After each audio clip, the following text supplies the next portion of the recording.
Estación 5.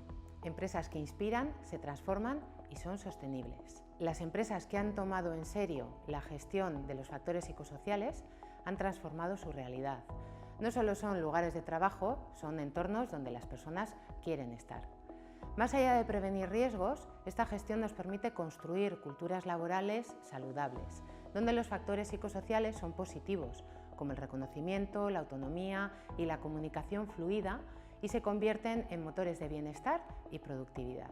Las organizaciones que integran estos valores consiguen equipos más motivados, reducen el desgaste profesional y fomentan la innovación.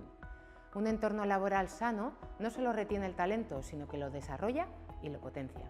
Invertir en la prevención de riesgos psicosociales no es un coste, es una estrategia para atraer y retener el talento, mejorar la reputación de la empresa y asegurar un futuro competitivo y sostenible.